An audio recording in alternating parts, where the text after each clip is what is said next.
Okay. Oh, I forgot to start recording. Okay, so okay, share the screen. Share my screen. So it should be all right. We're there. So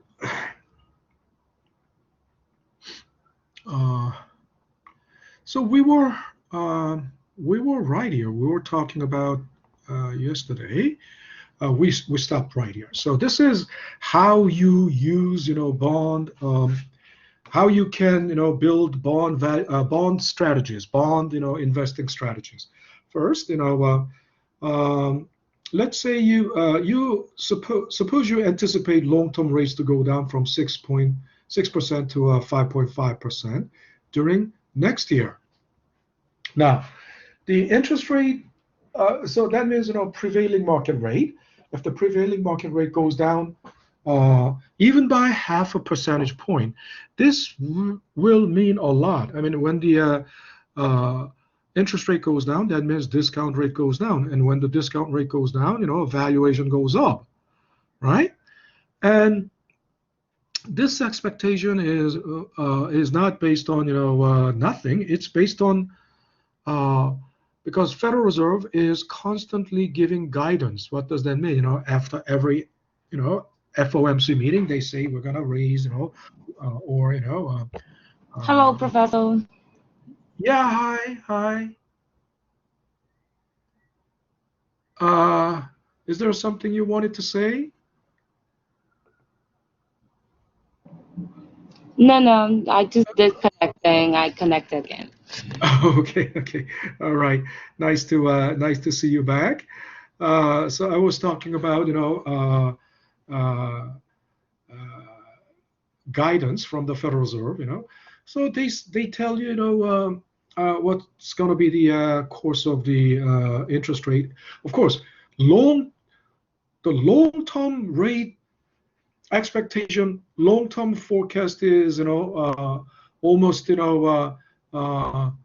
unrealistic, impossible and unrealistic. I mean, like what's the rate going to be for in the next 10 years? No, and it's meaningless. But at least for the next couple of years, 1 year or 2 years,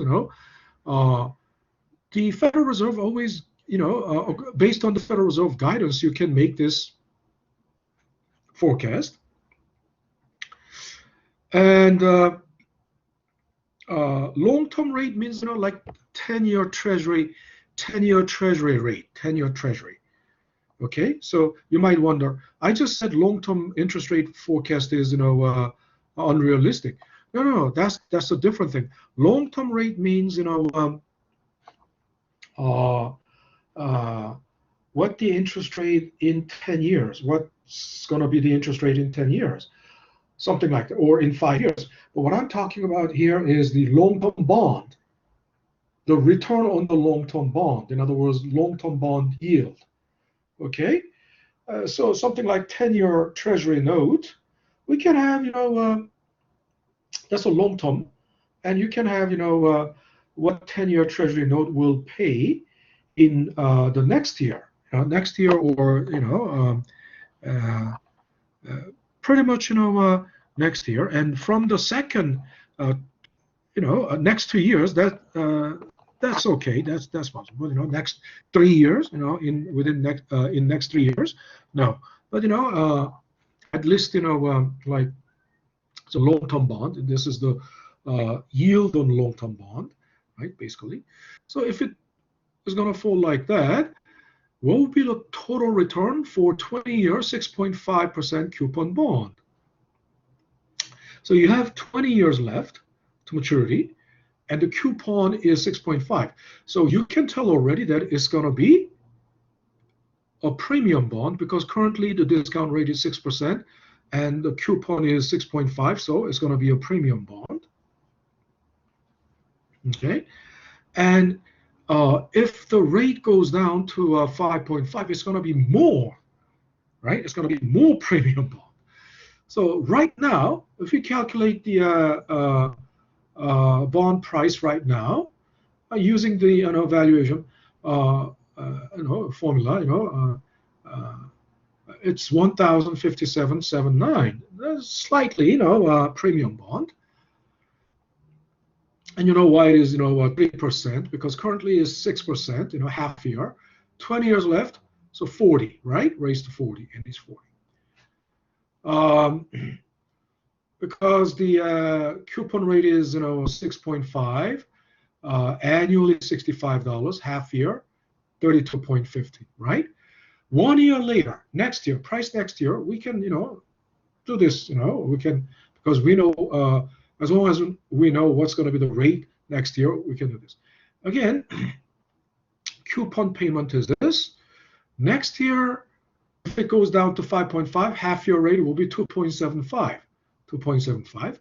And next year, there will be 19 years left, right? Because it's next year, 19 years left, so 38 semesters. So if you do that, I told you it's going to be more premium bond. So then, what do you see? Oh, there will be actually capital gains. If you buy now and sell next year, right? There will be actually capital gains, right? So this is an interesting thing. Why? Because I've been telling you, where is that?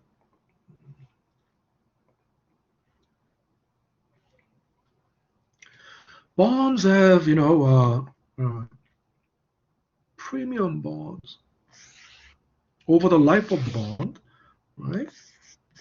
Dollar value. This is par value. Par value is always 1,000, right? Par value, or maturity value, or face value, or redemption value. And over the life of the bond, right? Premium bonds,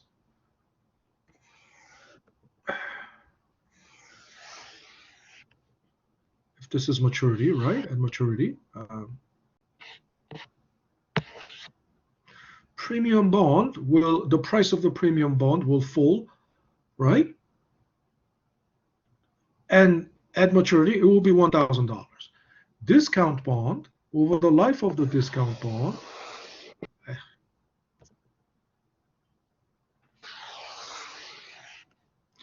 right? The price will go up, and at maturity, it will be $1,000. So this is the pattern that you will see, because so most of the times, premium bond will see capital gains lessen. There will be less and less, if you buy at this point and sell at this point, you will see capital loss, right? Capital loss, over the life of you bought at this point, hold it until maturity, you will have capital loss, right? But then the reason that they are premium bond is they are paying excellent coupon. So coupon, more than some of all those coupon payments, in other words, those annuities outweigh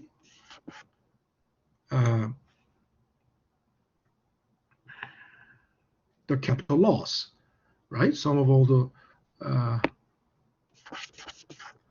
that outweighs the capital loss. That's why you're,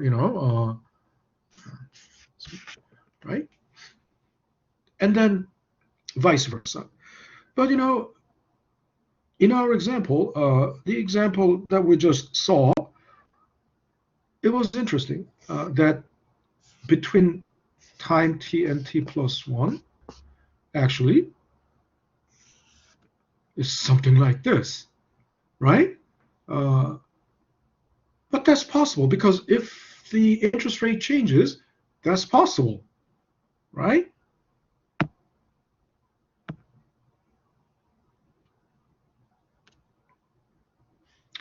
So what's your total return? Now, there will be capital gain of 59.18, right?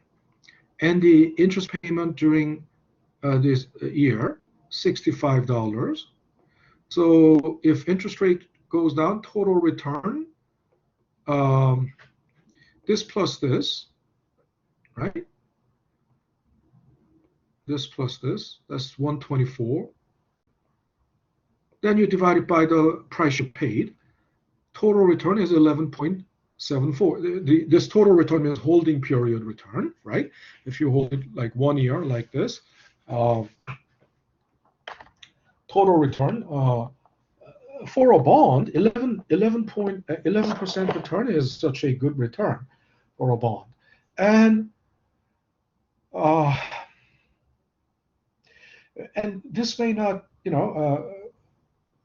11% is 11% no matter what. I mean, if you have only one bond, still, if you have 100 of this, still 11.74%. But in dollar amount, it's going to be a sheer amount, 60, because that's going to be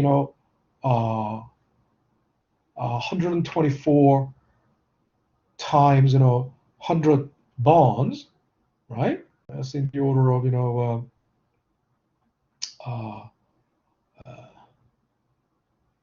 12,000 something. But, anyway. So that's how you can use this to your advantage. And next, we're gonna Excel has a built-in function for bond pricing. So let's take a look at this example. So it's price command and yield command. But to use this function, you have to express price as the percentage. All dollar values are percentage, right? And bond, quotations, bond prices quotations are in percentage, right? So face value, that's $1,000. So this is not dollar price, but percentage price, right? So 100%, 100%. Coupon rate is 5.5. So the coupon payment will be, it's actually $27.50, right? 5.5% of $1,055. So semi-annually, 27.5. But it is percentage in percentage price, so 2.75. Time to maturity, 15 years. So 30 semesters. Currently, the yield to maturity or interest rate, APR. So I better call this yield to maturity, and then call this R. But you will see what I didn't have time to explain internal rate of return is, but doesn't matter.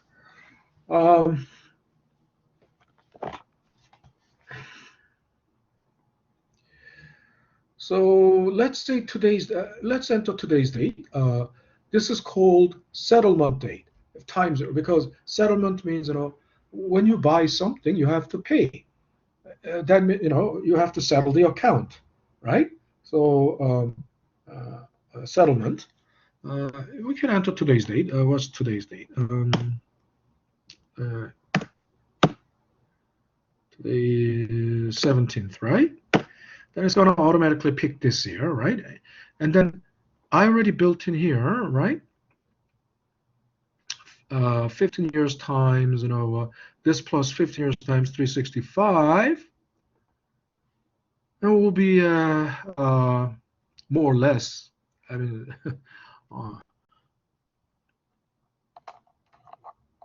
that's actually, then the maturity will be August 17th, but 2037.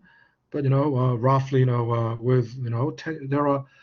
Think about it. This difference is like leap years, or how many leap years will there be? At least 4 leap years, every 4 years, right? Consider that. So mathematically, it comes out to this. But anyway, then, so let's find the bond price. if you set it up like this, then there's a price command. So you can look it up. You can look it up, but I'll just price, and then give it what it's asking. That means settlement date. Okay, comma, and then maturity, right? Comma, and then rate means actually coupon rate.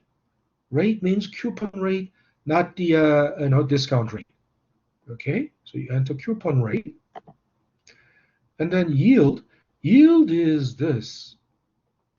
Yield to maturity, right? Discount rate, annual, right?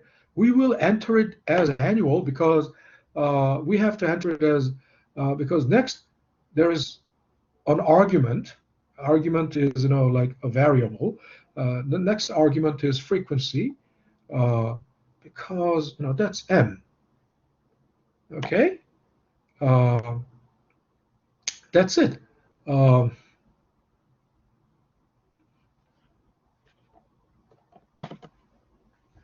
And if you hit enter, what's happening? I enter everything exactly. Oh, redemption value. I forgot to enter after yield. So settlement, maturity, coupon rate, yield. I had to put redemption. Of course, redemption value is this. Forgot. Okay, frequency. There you go. Ah, why is it doing this?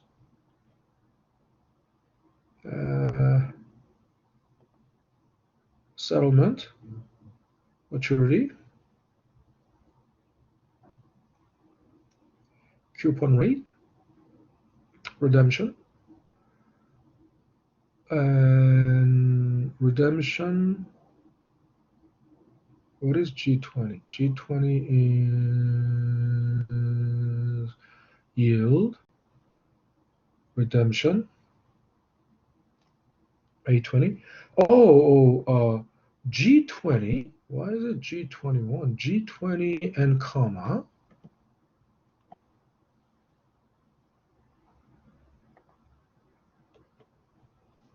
Okay. Should work. Still something's not.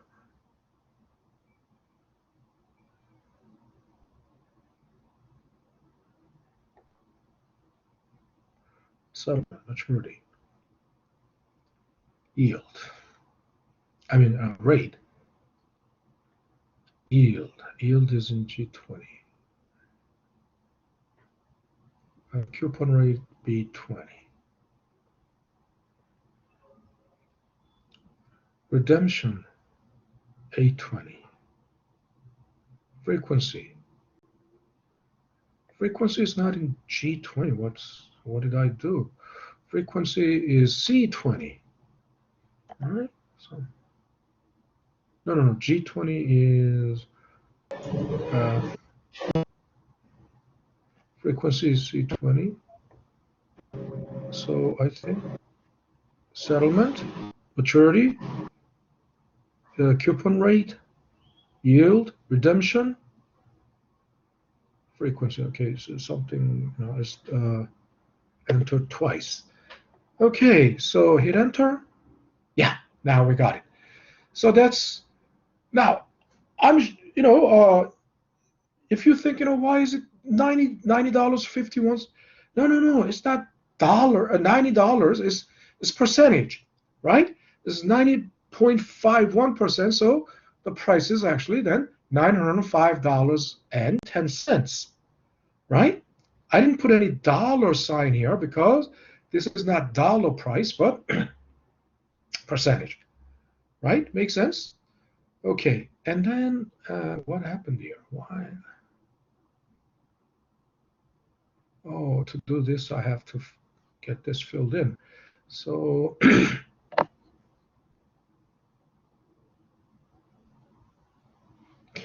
then let's do the, let me just to do this, let me do it like this. So if price is given, so in this example, next example is to find yield. Everything is also expressed in percentage, 100%, so $1,000. Coupon rate 3.5, M, right? Of course, it's semi-annual bonds. Coupon payment is, $17.50, right? 4 years left to maturity. Currently, the price is $115 or $1,015. I mean, $1,150. So it's a premium bond. So to find yield to maturity, the formula is yield. So then, give it settlement date, comma, maturity date, comma, rate, that's the coupon rate, comma, price, that's, the market price. Currently, the price is, that's I-23, right? Comma, redemption, face value is always redemption, comma, frequency, 2, done. Close parenthesis and hit enter. Even if you do something. What's going on?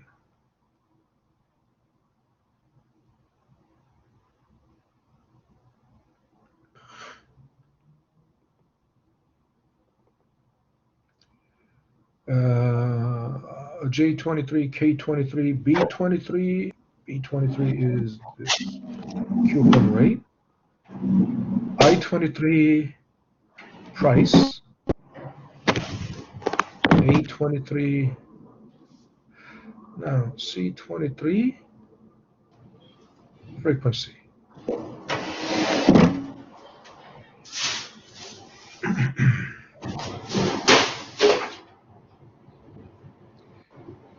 So I think this must be entered as negative. Maybe this must be entered as negative. I haven't. So I-20. Let's enter I-23 as negative.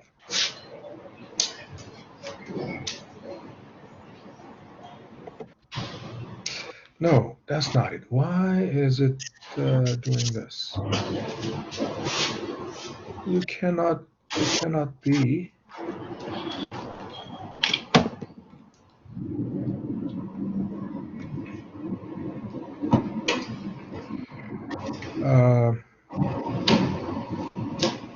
Oh, you know why? Because this wasn't this. Okay, it is entered as percentage, right? So I'm gonna have to look into that. This cannot be, but under the same situation, so I wonder what was the original setup. But based on the original setup, I think something. I just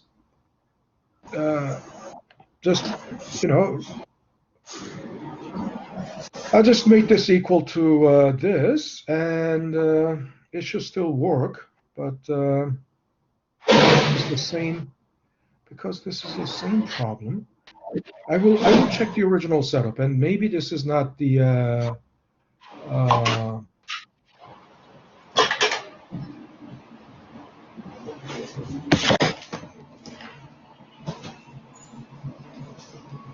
and also it could be yield could be negative. I mean, for example, only 3.5% a year and only 4 years.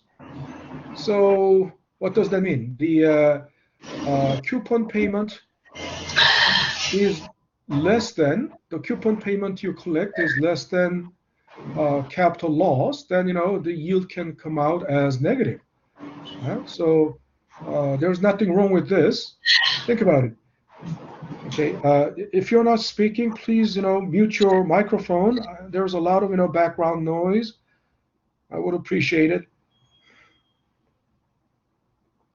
So you understand what I'm saying? Over in 4 years, you have capital loss of 150. You have capital loss of $150, and but your $35 times 4, $35 times 4, it's not even 150, right? So your coupon payment doesn't even make up for this loss, capital loss. That's why then it is only natural it will come out as negative. So the original, so this was not the original input data. So I will check what was the original input data. If the original input data is correct, then this will come out all right. Maybe the original input data was something like original input data. Where is? Okay, maybe it's not here. But I will check the original input data and we'll let you know. So anyway, that takes care of.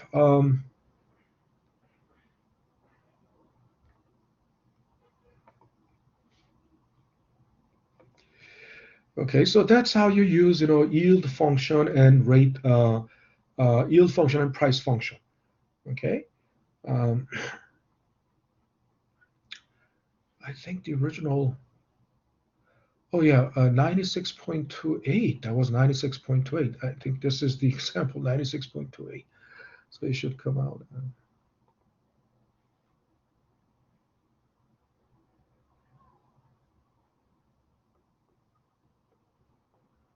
If the original input data, delete that. 962.8, right? If that is the case. Okay. Now, not negative. If this was originally negative, this was given as, if this was originally given as negative, because it's cash outflow, with that you come out exactly as 4.53. Okay. So we're almost done with the bond because the only thing left is the bond rating. We already talked about maturity risk, interest rate, reinvestment rate risk. We talked about it. Bond rating globally, worldwide. There are all the companies, all the businesses, and governments, national sovereign is called sovereign. Sovereign, that means national government, sovereign, right? Sovereign government. So in the U.S., the bond issued by the federal government is called Treasury securities, but in other countries, it's generally called sovereign debt. Sovereign. That means debt of a sovereign government. And then there are many municipal governments, right? So worldwide, globally, no matter what, there are three most respected credit rating agencies, and two of them are American, U.S.-based, Moody's and S&P, Standard and Poor's, right? And then Fitch IBC is, I believe it's based in UK, or I thought it was Swiss before. Let's see, based in Switzerland. Where is it?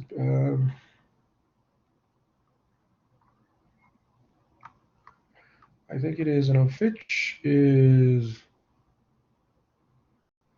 So I can just.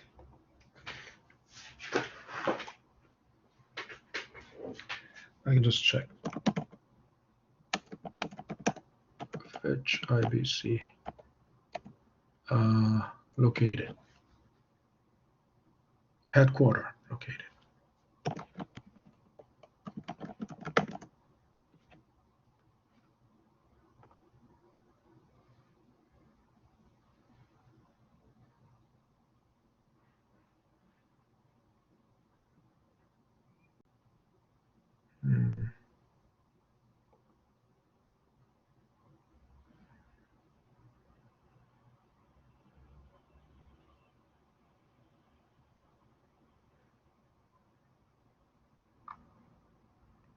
Doesn't say much about it.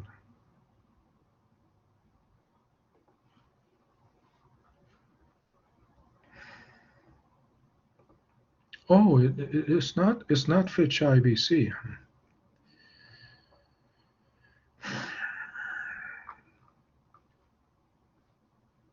Where is Fitch IBC? Headquarter.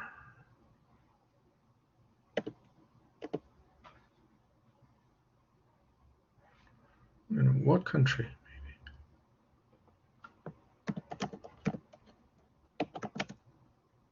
Oh, yeah. In what country?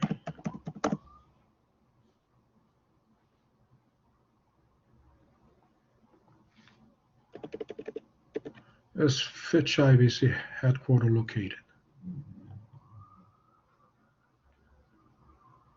It says headquartered in New York and London. I think it was originally in London, and then but anyway, it's not really a big deal. So those three rating agencies basically rate all the national governments, businesses, local governments, right?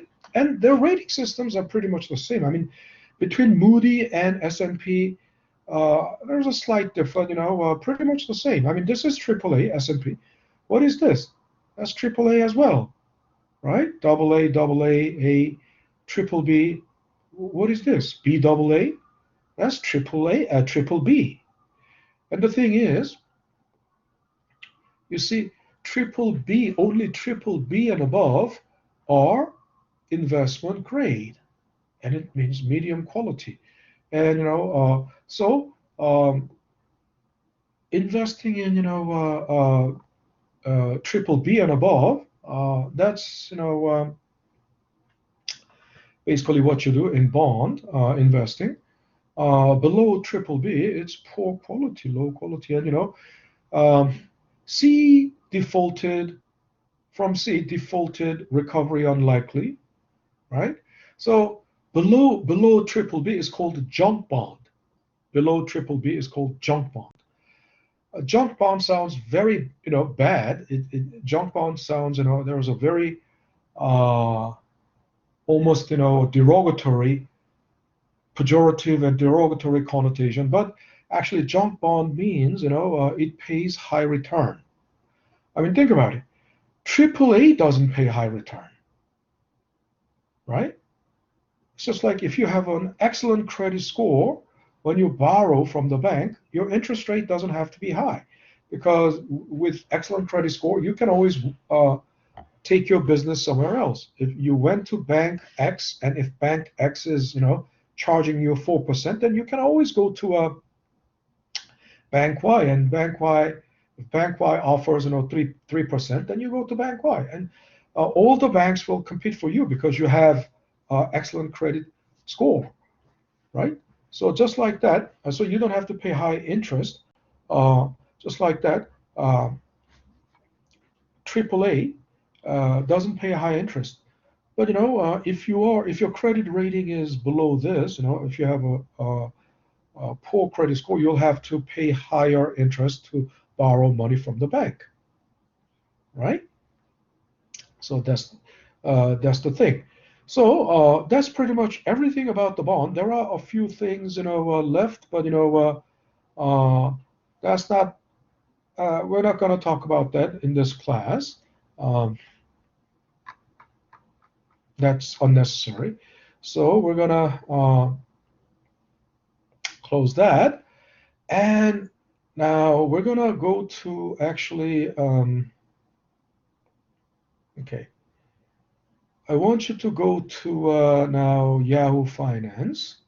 So we're done with that topic, and we're moving on to the next topic, risk and return. And to understand risk and return,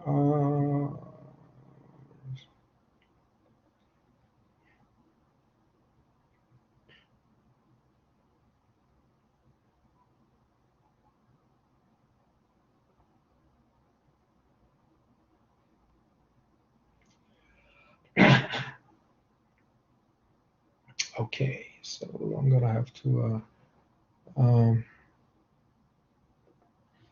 risk and return part one. So basically, we're gonna see how we define risk. Okay, so I want you to all go to Yahoo Finance and look. We'll go to download some data. Let's go to Apple. Okay. Let me go to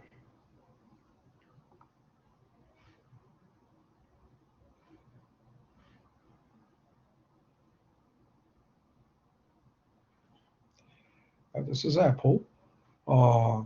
See how wonderful Apple has been. When it started out, right? Just monthly. When it started out, 1981, right? When it started out, it's been mostly. I mean, only only from January of 2022, right? This year, kind of lost some, but from 1981, look at this. That's almost, you will see.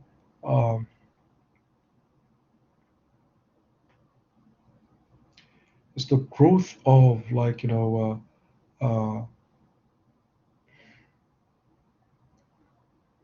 1,500 times, right? Or 150,000%. But we need to download data. So most of you will. I was in a. Okay, I'll have to.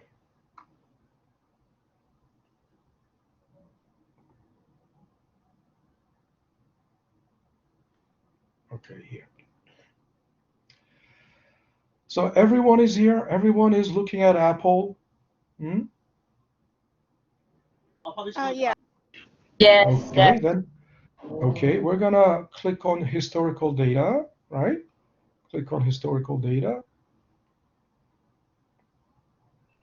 And then we need to set the range. So it's just 1 year, but time period will make it last 5 years. So start date, we'll select the start date to be, you can just type it in, So I'll just type it in because it's going to take so much time. So start from July 01. It doesn't matter because we're going to, the exact date doesn't matter because we're going to use monthly price data. And 5 years from 5 years back from now, there was 2000, wasn't it 17? So from July of 2017, but we are in August. I mean, shouldn't we have stuff from August? No, we need one more because when we calculate, we need returns data to have returns. We have to have one more month to have because starting from August, you cannot have August data because you cannot have August return. You need to have the data from July to have August return. So do it like that. You can press also 5 years, but then it's not going to give. It's going to start from August of 2017. So anyway, you'll need to make this adjustment. So done, and then frequency daily. No, we want monthly because daily. If we deal with daily data, there's too much noise, right? There's too much noise means ups and downs and ups and downs. Too much fluctuation. And what's important is understanding the trend, overall trend. And if there's too much noise, it's hard to figure out. So why is it daily? You have to hit apply. Apply monthly, so that it will be monthly data. Apply. So now we have monthly data. And you can see, you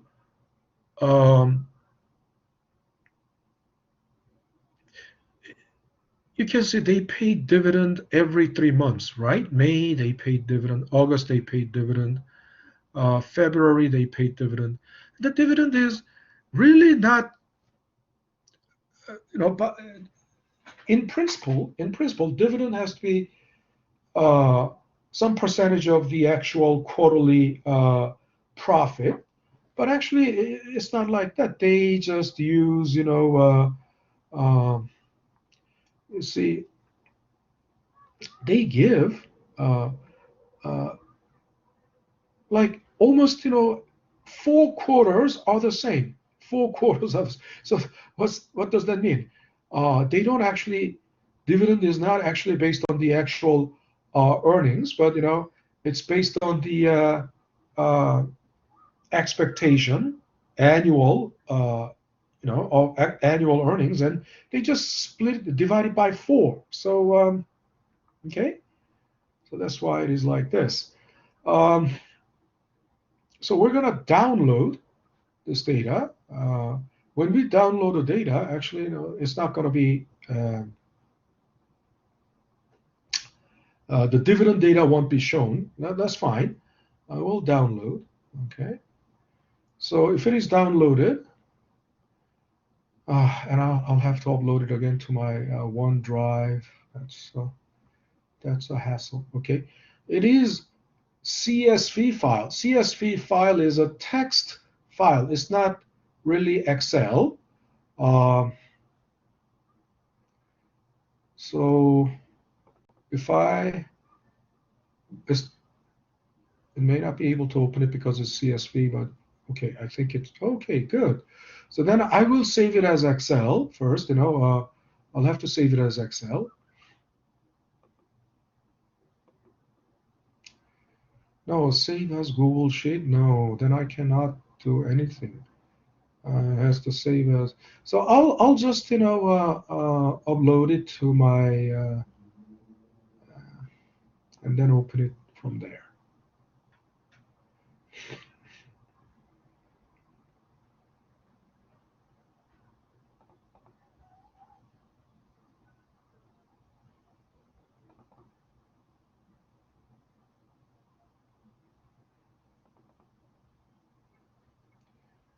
Okay, I'm gonna upload Apple.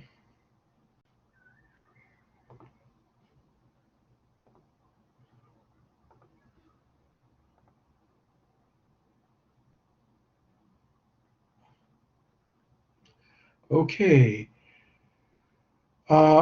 You think it looks like Excel file. Only the file icon, right? Graphic icon is like Excel. That just means spreadsheet, but it's CSV, which is text file, not. So I'm gonna open it. And first, save it as Excel file. That's very important.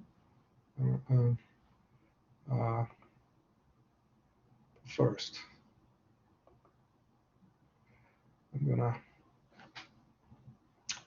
highlight everything and okay, maybe I can do that.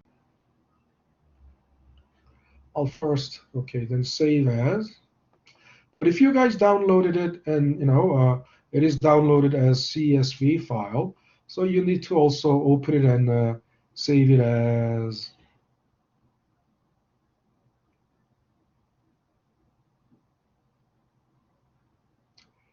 Excel, but download. I don't want to download.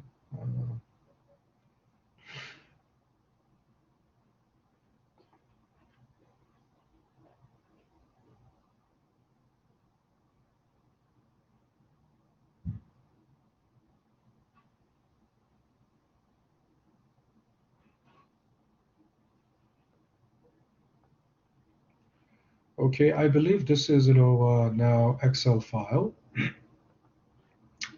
and then I need to when you're working with data, the font is very important. I want to change the font because this is ugly. This font is very tiring to my eyes. I cannot change the font. That's the problem with this thing.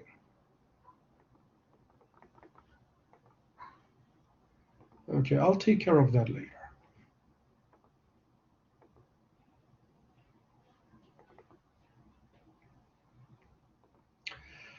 So some cells are collapsed. If you can change the font, I recommend, Georgia or Times New Roman, font size minimum 12, right? 14 is a nice size. So here, what do you see? I see basically, what is this? There's date, and it starts from July of 2017. I want to sort it. I want to sort it descending so that the you see sorted descending. So the latest date is on top. Okay, and then you might wonder, is that the then the prices as of August 1st? No, it's actually end of closing of the trading now. So August hasn't ended, but July has ended. So this is not July 1st price, but is the price is this is closing price of July. We don't in other words July opened with this price and then closed with this price. Okay, so what I need is I'm gonna let me copy this and open a new worksheet. Can I open a new? Does it allow me to open a? It doesn't allow me to open a new worksheet. What's the? Is this even Excel file? Is it still CSV?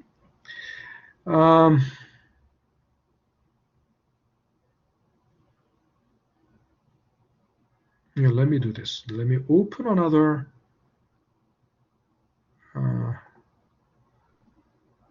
Well, that one was still CSV. That's why. So blank workbook. Now it's going to be an Excel file.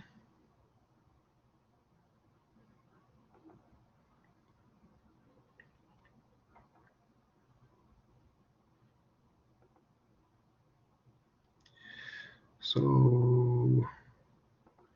what did I do? That means I can still, okay, I can paste. Now suddenly it's so slow, it's slowing down.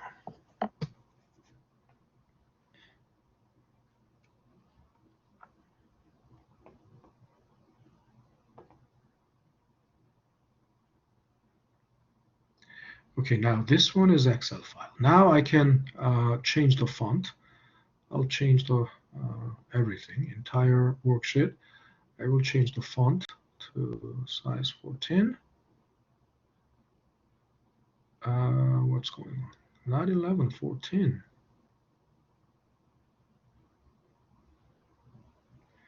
And I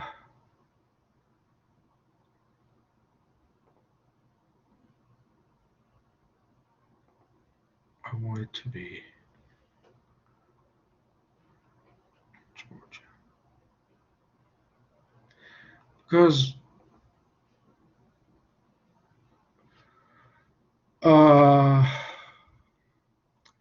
good font, at least aesthetically good font, aesthetically correct font is very important when you're working with very dense data, because the the the data that you're working with is very dense, and it hurts. If you look at it for a long time, you get easily tired. So having a nice aesthetically appealing font is very important. So this is the raw data. I'll just call it Apple Raw.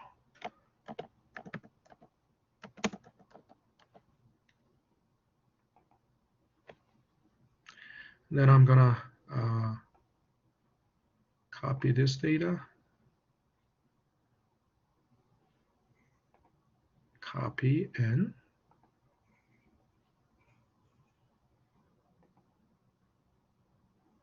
paste here.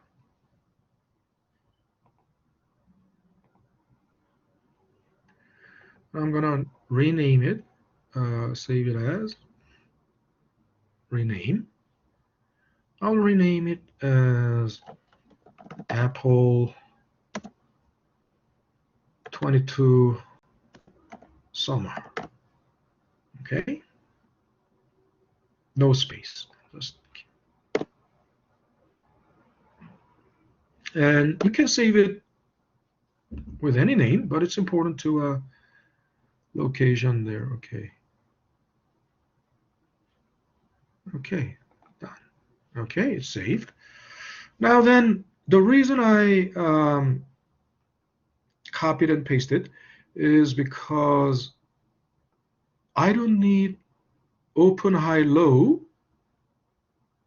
Why? Because we are dealing with monthly data. We're dealing with monthly data, so that means the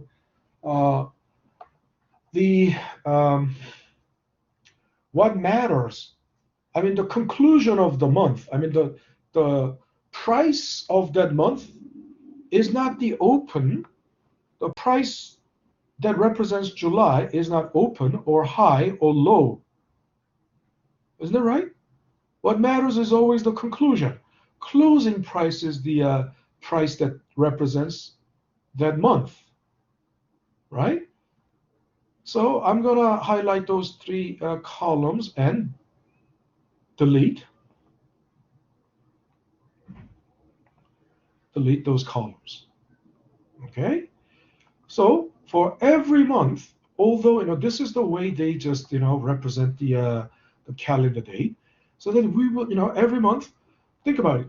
Today's price, no matter how high Apple went up today, or no matter how low it went down, or no matter where it started at the beginning, at the opening of the market,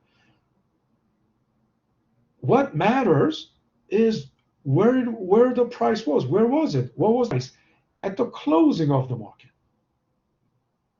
Right? Makes sense? So we get rid of, and then next, of course, August hasn't closed. August hasn't ended yet, but that means this is as of today. Today, that's as late as it can be, right? Adjusted close. What's the difference now? We have close and adjusted close. There's a slight difference. Why? You remember there was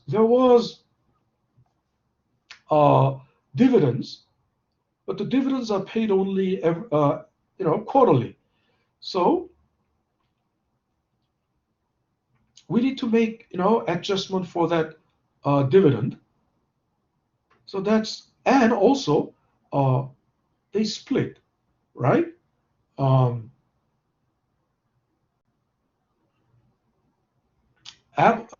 Last time Apple split was like, when was it? About 3 years ago? I forgot. But this year alone, there were two stocks that split: Amazon and Google, and both of them had 1 for 20, right?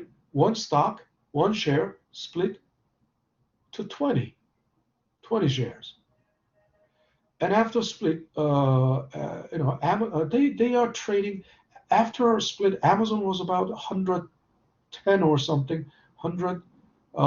After split, Google was about 110 something. Now Amazon is about 130, and then 120. Google's about 120. Amazon and Google, they were both 2,000 something before split, right? So if you divide it by 20, it should come to something like 100 and something, right? But after split, usually, price for no reason. I mean, for a brief period, it drops a little further than where it should be. But anyway, so adjusted close price is the price that is adjusted for. It's the closing price adjusted for stock splits and dividends. So it's better to work with adjusted close price. So I'm going to also, again, delete that column. And then also volume. I don't need the volume information for now. Actually, volume is a very important clue. When you see, I mean, the prices may fall. Why? If there's, if there are more sells than buys, more sell orders than buy orders, then price will fall. But look, even if whether that is a strong movement or not, it is indicated by the volume. Because think about it, if there's no trading, nobody is buying or selling, just one order of buy or sell will affect the price. I mean, because there's no transaction, but just one order of, a few orders of buy or sell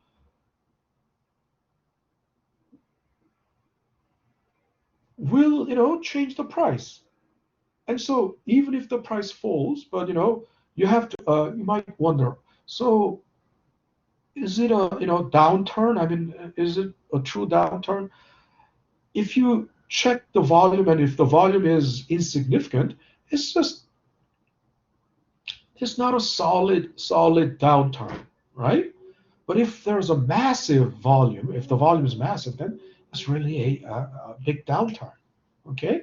And also the rally too, the upward trend too, right? If the volume, so you can tell if the volume is supporting that movement.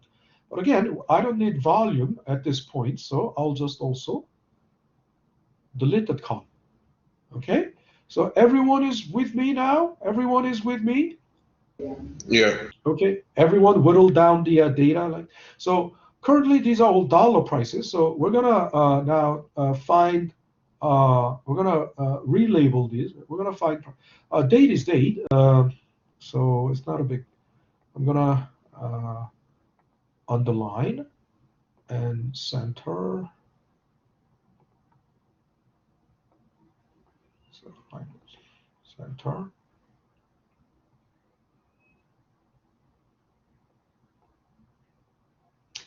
And I'm gonna label this. I'm gonna call it PT. What does that mean? Price at time T, right? You know what, PT is price at time T. And then it's not the price that I'm interested in. It's the return. So I'm gonna, not that one, not there. I'm going to calculate return.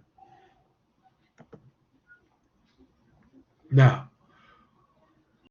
so as of August, I mean August hasn't ended, but today is as late as we can get in August. So consider that as end of August. I mean, it's not 1 month, but if you're at the end of August, monthly return, right? In other words, since the end of July and end of August, how do you calculate that? So end of July to end of August, or beginning of August to end of August, that's the same thing. Beginning of August is the same thing as end of July. But we all know, right? Don't we all know? We all know,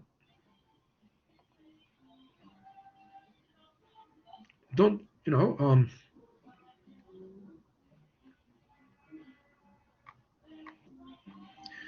tell me you have no idea, because basically, what is return? How do you define return?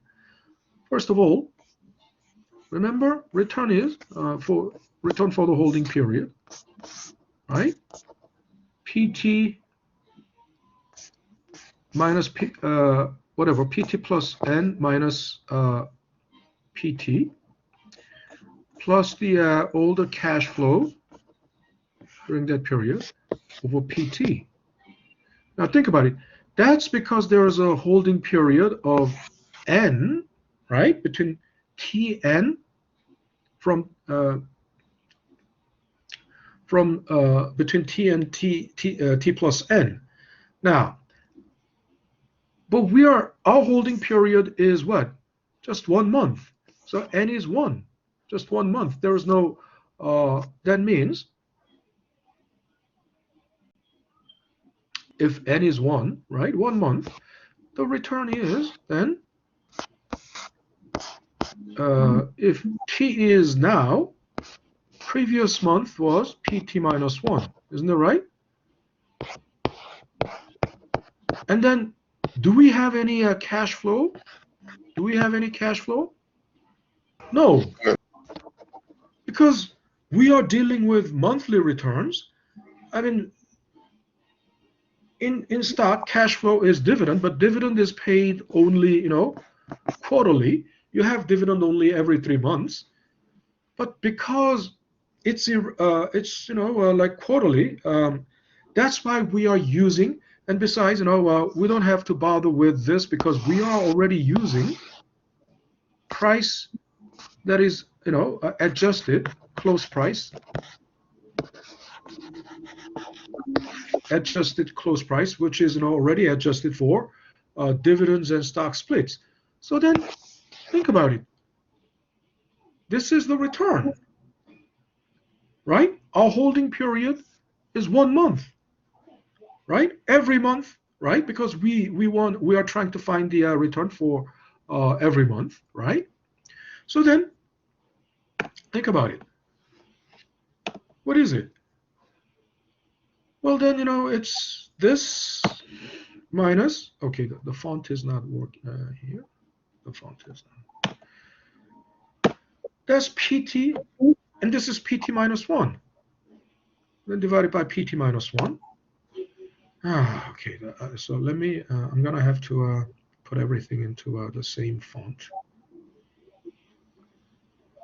Okay. And, and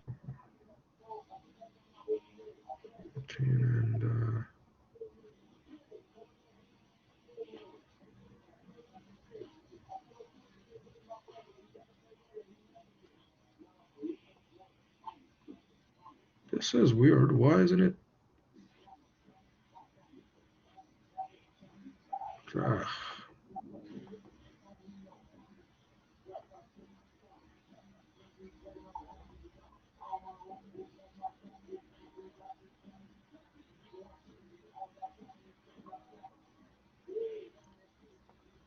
Okay, and then we turn it into percentage. Okay, so percentage.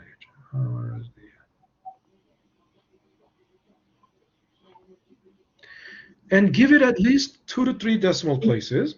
2 to 3 decimal places. Now, once it's done, the rest of it is, just dragging it down.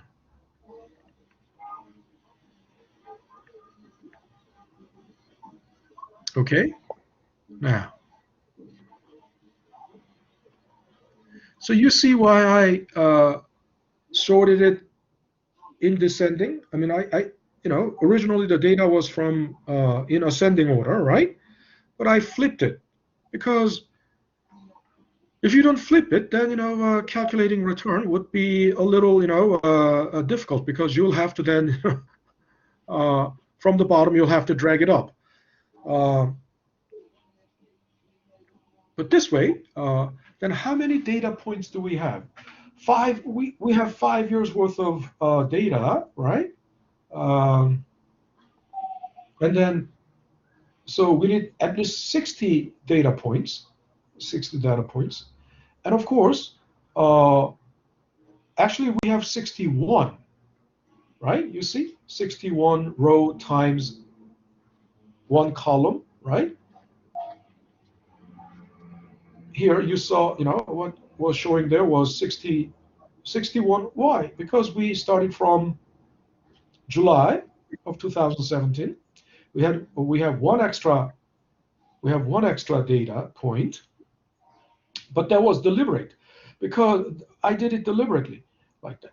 And of course, for July we cannot have return calculated unless we have June data. But the reason I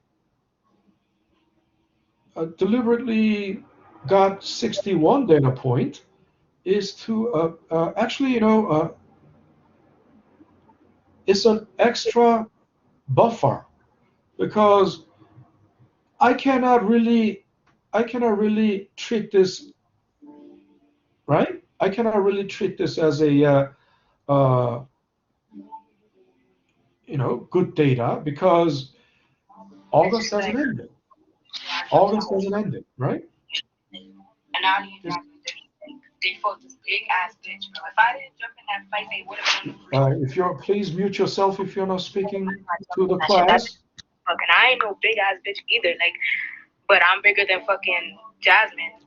And Analia, she's taller than me, but she not like bigger than me. She's skinny. So like, if I ain't jump in that fight, they would have lost that shit. But, like, Okay, is it Donald? Donald, you're the only one with the microphone on. Well, how come it wasn't on? It was someone else talking, right? Sorry about that. No problem. Okay, so as I said, this since this is not full month, I would rather not use this one. So select this row, and I'm gonna delete, right? Okay, then I have 60 data points, exactly 60 data points. Now, so that means July Apple did, think about it, monthly growth, almost 19% monthly growth. But in June that was negative. A lot of them were negative, but so don't you want to know what was the best month and what was the worst month? So to do that, I'm gonna have to copy. So I can sort by the return, top to bottom. But then to do that, if you do that, it will change, because when this changes, the order of the price data will also change. Then it will be all mumble jumble. It will be so. To avoid that, I will copy and open another worksheet and paste there. But when you paste it, I will paste only values, not the formula, only values. But I'll first keep formatting. I'll just paste, and then so that formatting will be maintained, and then I will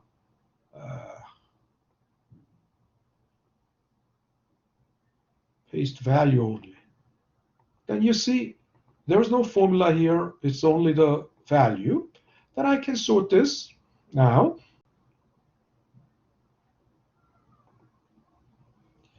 Sort descending. There was a month that, oh God, August of 2000. August is usually good month, isn't it right? 2020, 2018. Summer is good month for Apple. I think people, buy Apple more. Monthly, 21% growth monthly. This is phenomenal. I mean, if it is just 2%, even a 2% a month, it's really wonderful. And on average, Apple grew about 2 to 3% a month. But 21, 19%, 18%, and then worst, and then you see, then below this is all. The worst month was negative 18%. That was November. So winter and fall are not generally good months. Cold months are not generally good months for Apple. You can tell. I don't know why. Does it have to do with weather? You cannot generalize that because December, December 2020. I mean, think about it. November, December. I mean, Christmas, Thanksgiving, and Christmas. I mean, shopping season.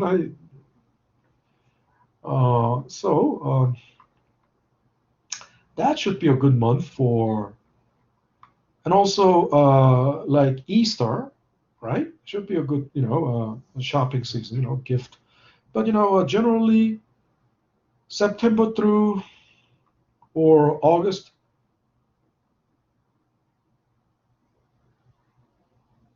like, April through December's were not really good months in general. No, but summer was good. But anyway, this is just for fun. But let's just check. I mean, if it is unbiased, half the data should be positive and half should be negative. Of course, in reality, it's not like that. But how many data points? 35. 35 out of 60. So the other there are more positive returns, right? There are more positive months than negative months. Then it makes sense. Then at least average return of the Apple would be a positive number, not zero. I mean, think about it. If all of exactly half, 30 months are positive and 30 months are negative, and their negative and positive numbers are pretty much the same, then it will really cancel out, and the average return will be just zero. But the average return is not zero because it's not the same number, right? Not the same. So we'll find first average. So to find average, simple. We'll just use average command, just to save time, right?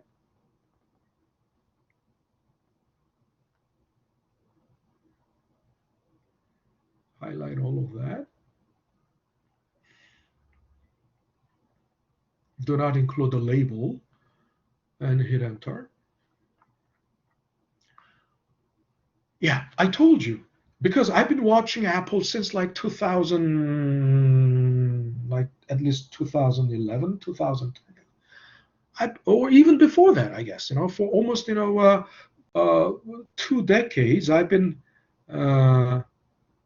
2000, not sure when, but at least more than a decade I've been watching Apple, and every 6 months I've been I've been doing this over and over, at least every semester. And then the way, from what I've been watching, I found that Apple's average monthly return has been somewhere around for every 5-year period, right? And my 5-year periods are moving 5 years, because if I collect the data for fall semester, the data would be 5 years ending in like August, right? And if I collect the data for spring semester, then the 5 years will be 5 years ending in like December, right? So starting from like December to December. So it's moving 5 years, and the monthly returns have been around between 2 and 3%. Apple's average monthly returns has been always so average. So I'm gonna give it like a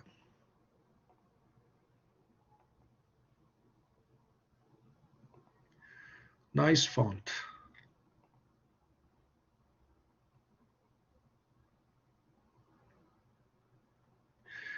And this is a, you might wonder, it's just, about 3%. Is that a big deal?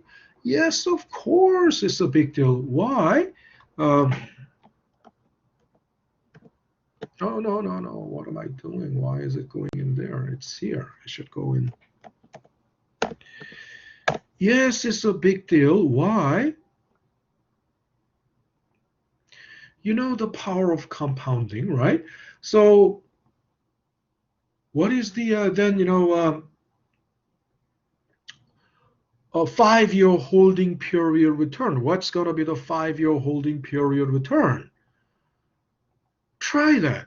5-year holding period return means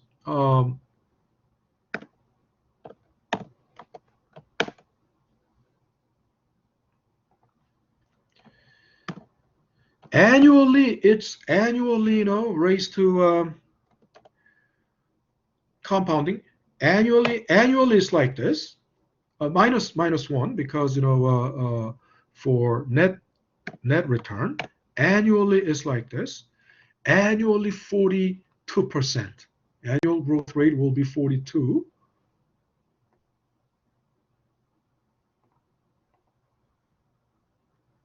I should have just copied it over for the format. Percentage.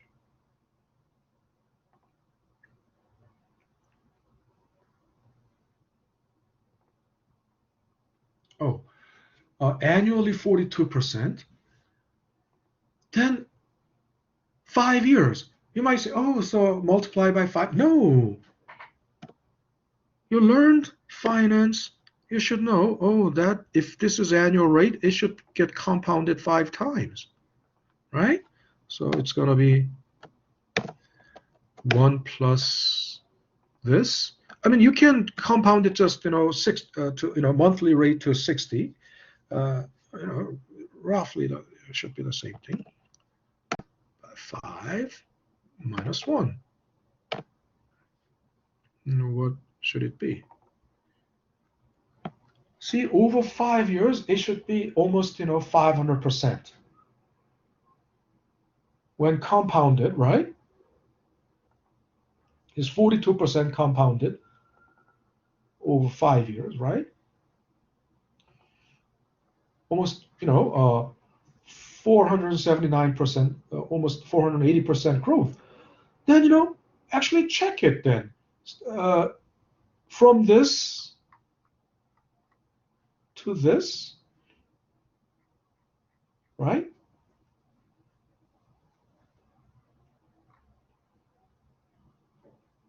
From $40 to $162, that's almost, right? 400%. It may not be exactly, 479, but, that gives you a rough idea, right? So the point is, I'm going to put it away. And you can also compare, right? You will compare. It's not moving.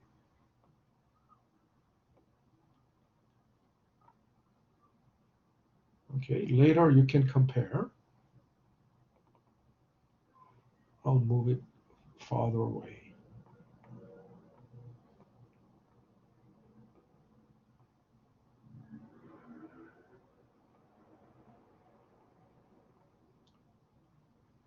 Okay, what I see. And later, please try this. This is monthly return, average monthly return. So compound it 60 times and see if it's going to come to something like this. Okay. What time was it? 7:20, almost 7:30. So I think this is a good time to take a break. So let's take a break, and when we come back, then risk. Okay. All righty. So let's take a 10-minute.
All right, we're back. We're back. Okay, we're back. So before the break, I told you to try out, raising this to 60. And if you, I wonder if you tried, but if you did, it's the same result, right? You get the same result, right? Now, but anyway, so next question is, so if this is average monthly return, if it is average monthly return, and this one was, just simple average, it's not like, it's not like geometric average or anything, just simple average. But why are we using simple average? I mean, if there's a time, time dimension. Actually, we use simple average because there is, you see, all of this, it's like a random occurrence, right? September's return is not necessarily the result of the growth of August. I mean, this is not like positively correlated through and through. In the long run, I mean, looking at 5 years, there is a you know there is clearly the compounding effect, but this is sort of like random occurrence. All these returns are like sort of random occurrence. I mean, you have negatives, here and there. I mean, positives and negatives are all like randomly distributed, right? So that's why we use simple average. Now, then the next question is then, if the average monthly return is this, how does that help us? I mean, does that mean this can be any indicator of future return? Yes, this is the indicator of the future return. What else? I mean, if it has been, monthly return has been, over the last 5 years, 2.97%, what better indicator is there to forecast the next month? And of course, that doesn't mean this is going to really happen. It's just like it's just an average. It's like when you roll a dice, right? If you roll a dice, what is the expected number that would come up? I mean, if you have one chance to roll a dice, any number can come up, right? Any number, but the rational expectation is the average of all those numbers. So that's going to be 3.5. But think about it. 3.5 is a number that can never come up in a roll of a dice. Isn't that right? Because dice doesn't have any 3.5. Dice doesn't have any 3.5. Dice has only integers on it, right? Or natural number on it, not, not a number like 3.5, not a rational number like 3.5. So the reality may be different. Reality may not. So throughout all these 60 months, can you find actually this number happening? No, you don't. Actually 2.79 never happened. The closest 2.97 never happened. The closest number was like 2.8. I saw 2.8. Oh, yeah, the closest one was 2.8. But no, or some is 2.97, so 3% maybe. But it never happened. Even though it never happened, this is the best forecast we have for now. Isn't that right? It's the best forecast we have. But the reality will be all different, right? So the actual monthly return at the end of August, it may not be exactly, and it will be, the reality is there's always some deviation. So this means Mean is the average, is the mean of the our sample of data, right? Mean of our sample data, and um,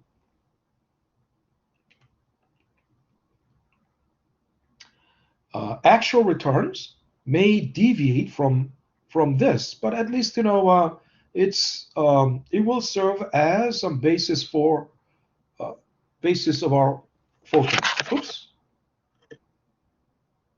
All this time, I'm sorry. All this time, I had my headset. No, I've been just speaking, but I had no. So, can you did anyone say something? Did anyone say something in the meantime? I was I was without the headset, and if someone said something, I couldn't have heard. Can you guys hear me? Yeah. Okay, so you guys heard me all along. Yes. Okay, good. If anybody asked the question, I couldn't hear. I was off, my headset was off. Anyway, so the point is, uh, this is the best estimate, right, of the future return. Best given, this data, this is the best estimate. But as I said, reality will be different. Reality will deviate. So we'll have to then, if we know what would be the average deviation or error, right? So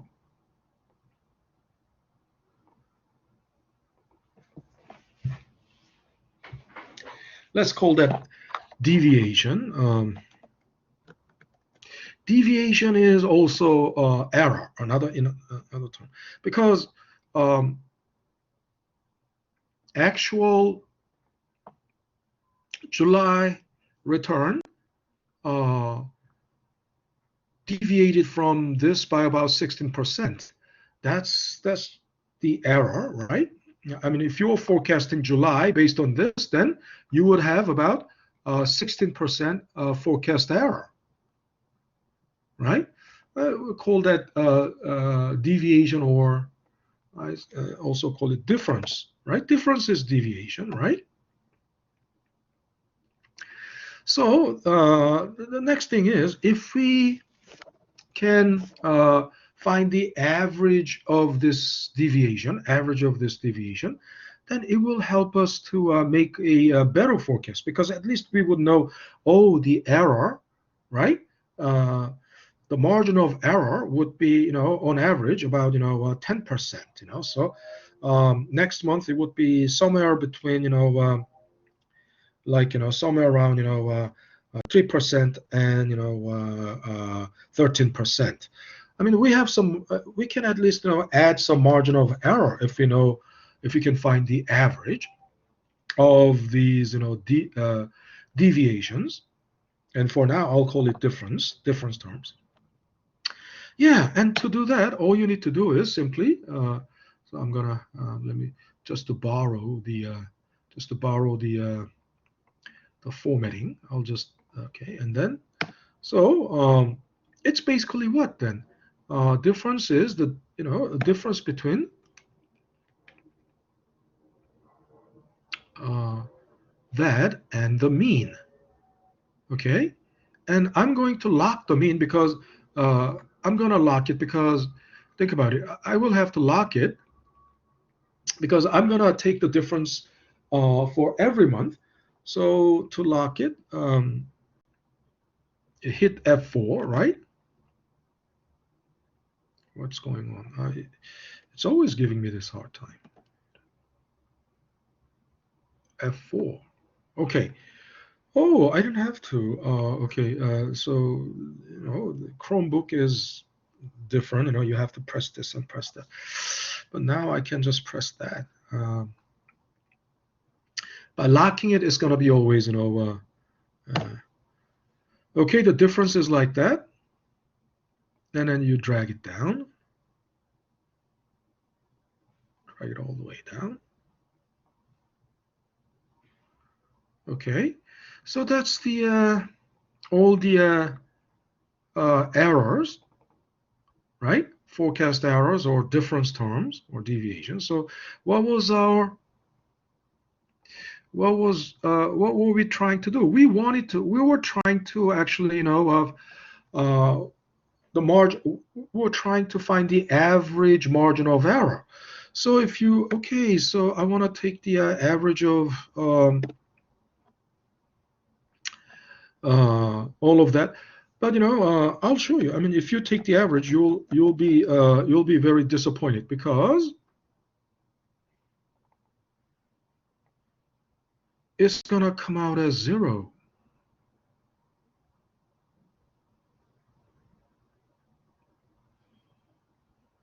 Okay, if you take the average, it's gonna come out as 0. Okay, right? Why? Because you see all of these difference terms, right? And they are all error terms or difference terms or deviations. Some of them are positive, some of them are negative, and they all basically this is the difference from the average, right? So all those difference terms kind of cancel out each other, right? They all cancel out each other. So it comes to so then there's no point in, then there's no way we can find the average margin of error. Because but yes, we can. The whole point is, if we avoid, I mean, if we just the reason it came out to 0 was because some of them were positive and some of them, the half of them were positive and half of them were negative or something like that. So if we get rid of all those negative ones, then isn't it going to work? No, you can't. Why? Because you are throwing away half of the data set. You're throwing away half, and if you throw away half of the data set, then it's not gonna do the it's not gonna give you the accurate picture of the dynamics in the data. So you don't. Instead, then how do we take care of that problem? What you can do is we can square all those difference terms, right? We can square. Why do we square it? Because if anything squared is always positive, isn't it right? Negative minus times negative times negative times negative, a positive. So by squaring all those difference terms, we get everything. We get the difference squared without throwing away any data set. So I'm gonna just like not. It's just for bar and to maintain retain the format. Then I'll just square it, right? And I can do the same thing for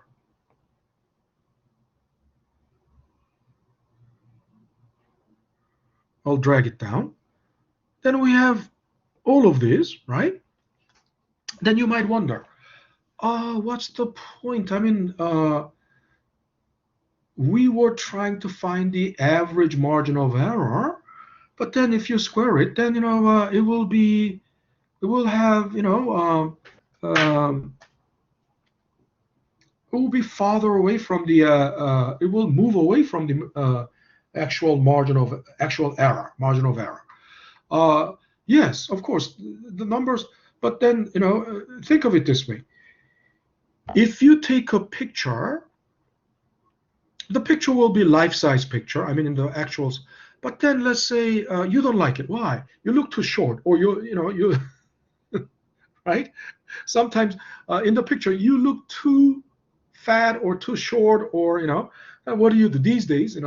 Everybody can do some sort of doctoring or photoshopping, everybody. So you elongate the picture, make you look taller or thinner, skinnier, and make you look more, with a better proportion, oh, your legs, so, you make the picture, elongate only, uh, uh, the lower body, so so that your legs will look longer than it really is. But think about it.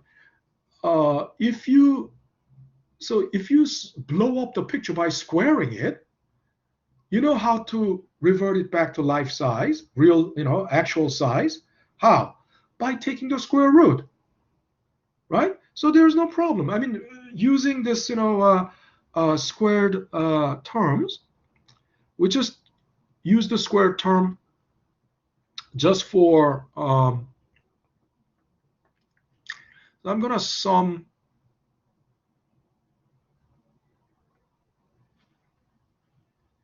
I'm gonna use auto sum because to find the average, right? You'll have to first sum and then divide it by, number of, right, data points. So the average is like this. I mean, the sum is like this. Now,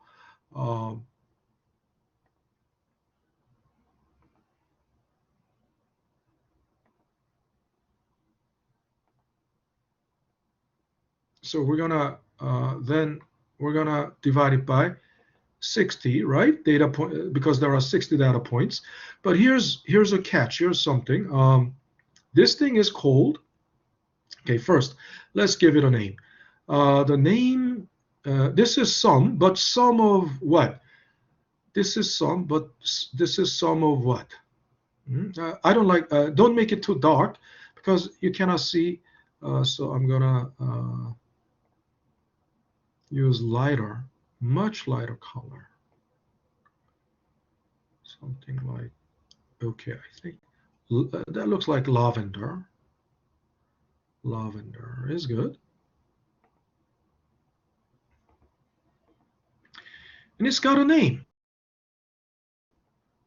right? Anyone? Oops, no. Anyone?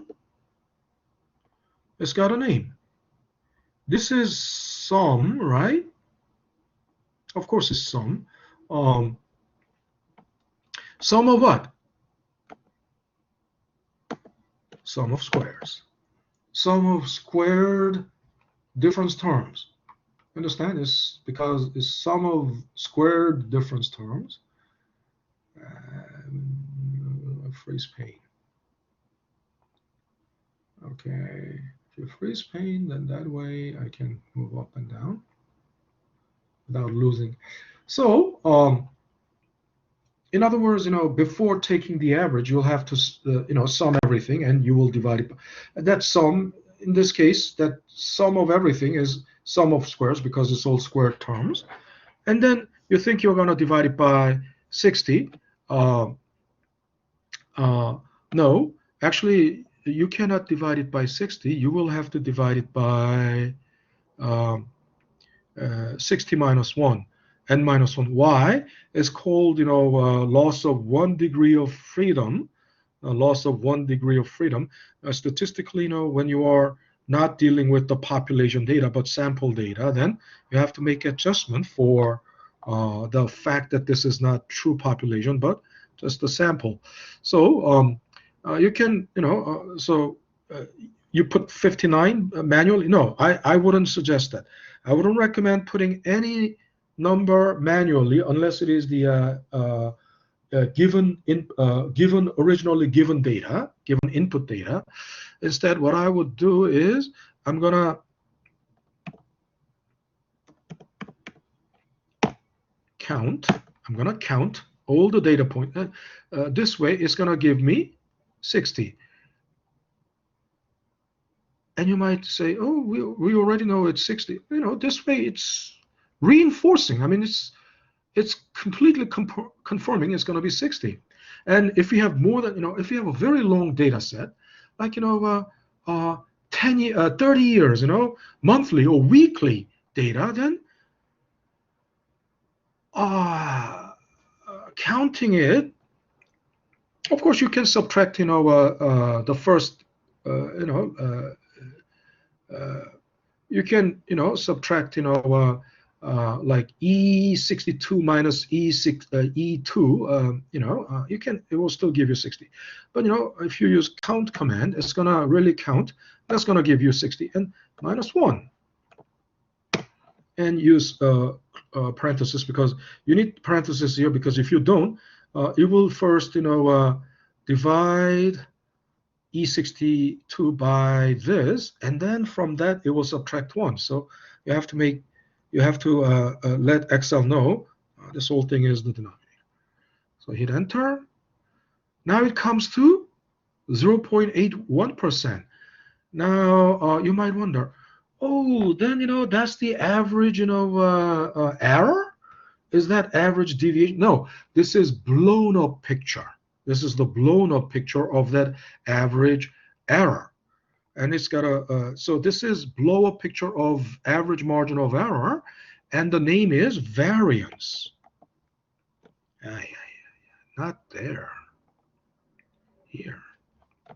The name is variance. Okay, so variance is the blown up picture of the average margin of error. Then we know what we want is actual margin of error. So how do we do that? We know how to do that, because variance is the blown up picture. It's squared terms. It's blown up by squaring. So all you need to do is we can revert it back to actual size by taking the square root. So I'm going to take the square root. Square root is either SQRT or you can raise that to half power. It's the same thing. Either you square root or equal E3 raised to half power, right? That's the same thing. Hit enter. Then that's the average margin of error. And that's called standard deviation. Okay. So then what is the meaning of this? We're going to have to lean on, lean into the concept of normal distribution. And I probably explained this, while explaining how the grading is done. So by normal distribution, there is, 68% probability that the it's going to take 68% of the data points. This is not the correct, interpretation, but this is roughly more. It makes it roughly more understandable. 68% of the times the data will be, 68% of the data will lie between one standard deviation around the mean. So that means the next month, what that means is the next month, the actual mean will be, the probability, the actual mean will be somewhere between let's call it not 3%, somewhere between 3% and let's call this 9%. So 3 plus 9, 12. So the actual return will be somewhere between 3 and 12%, and there is 34% probability that it will be there. It will lie. It will happen somewhere between 3% and 12%. And there's also 34% probability that the actual return next month will be found somewhere between 3% and one standard deviation below mean will be like negative 6%, right? This is 3%. This is 9%. So it will be like negative 6%. So there's 34% probability that the actual return next month will happen somewhere between 3% and 12%. Also 34% probability that the actual return next month will happen somewhere between 3% and negative 6%. Okay, and then there's 14% that it will happen between 12 and another 9% will make it 21%. And there was another 14% probability that it will actual return will happen between negative 6 and negative 18%. So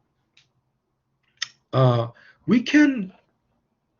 So although this is the expected return, actual return will be always the actual return will always deviate from the expected mean or expected return, the mean return or expected return, and we can associate it with the probability and with the margin of error and the probability. Okay, so without talking about the okay, where is it? Oh no. Without really, so that's all the time we have. Now, if you actually look at, I wonder if you have, I've sent out quiz to instruction today, and you must have got it. I sent out again around 5:30 p.m. And then, this is gonna go out tomorrow. So please, because we have only 2 more days, everything has to end by the 22nd. Alrighty, so if you go into all of our class, Professor, like the rest of this class ends on the 22nd? Yeah, we have our class tomorrow and on the 22nd. Okay. Okay, now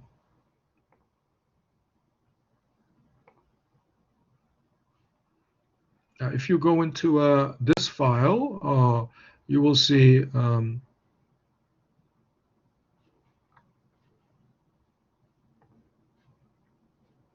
there's some more theoretical, mathematical and theoretical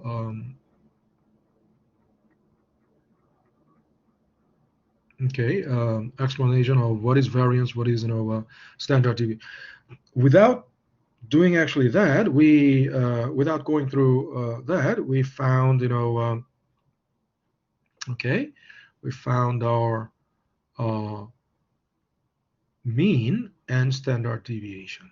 Okay, so if you have done this with me, you would know what other steps to find mean and standard deviation. Okay, all right, so that's it for today. If you have any further questions, please email me, right? And okay, so Professor, it's Isaura. I yeah. sent an email I can book appointment for tomorrow. If you have any Oh, you chance. sent email? Yeah. You sent email. Okay. So if there was no one before you, no one sent email, no one sent requested office hour, then you got it. I will let you know. I will reply to your email. Okay. Thank you. All righty. You're welcome. All right, then that's it for today. Have a great evening, and I will see you guys tomorrow. Okay. All righty. So.